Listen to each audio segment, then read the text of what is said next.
আমরা ঠাকুরগাঁও জেলায় প্রত্যেকটা মানুষ তেলের জন্য প্রচন্ড হাহাকারের মধ্যে আছি, কারণ এই যে বিশাল লাইন, একটা পাম্পে শুধু তেল আছে, বাদ বাকি কোনো পাম্পে তেল দিচ্ছে না ঠিক মতো করে। তো সেই কারণে সবাই ভোগান্তির মধ্যে আছে। সরকার বলছে যে তেলের মজুদ যথেষ্ট আছে, কিন্তু আমরা তেল পাচ্ছি না। তেলের মজুদ যদি যথেষ্ট থাকে তাহলে তেল সাধারণ মানুষের কাছে আসতেছে না কিসের জন্য?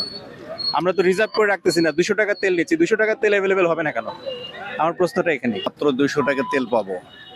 যারা এখানে সিরিয়াল ধরছেন 2-2.5 ঘন্টা পরে 200 টাকা তেলের একটা আর কি রিসিভ পাচ্ছেন টাকা জমা দেওয়ার পরে।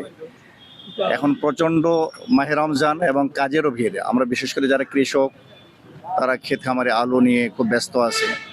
200 টাকার তেল নেওয়ার জন্য যদি আমাকে এখানে যদি দিনের 2-2.5-3 ঘন্টা যদি সময় ব্যয় করতে হয়, তাহলে তো আমরা এই জাতীয় উন্নয়ন কোথায় করব? আমরা হতাশায় আছি আর কি।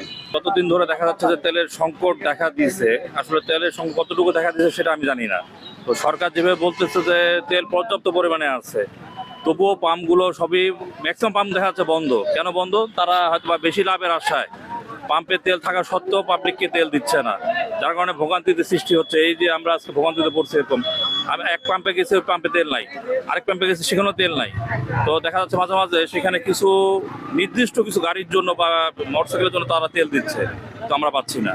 অবশ্যই প্রশাসনের এদিকে নজর দেওয়া উচিত, না হলে সামনে আরো সমস্যা হবে। তেলের জন্য অনেক লাইন ধরে থাকার লাগতেছে। আবার মনে করেন যে আমাদের এই পাশে কাজের সময় পেল হয়ে যাচ্ছে আর কি। এই জন্য আমরা অনেক ভোগান্তিতে ভুগতেছি। এখন প্রকৃতপক্ষে তেল সংকট না, মানে যে অবস্থা দেখতেছি, মানে অনেক দোকানদাররাও দেখা যাচ্ছে যে তেল তারা মনে করেন যে লুকায় রাখছে, তেল দিতেছে না, অনেক বেশি দামে বিক্রি করতেছে। আবার পাম্পে গেলে অনেক পাম্পে দেখা যাচ্ছে যে দুপুরবেলা আবার দিচ্ছে, সকালবেলা দিচ্ছে না। এরকম আমি কয়েক জায়গায় দেখছি আর কি।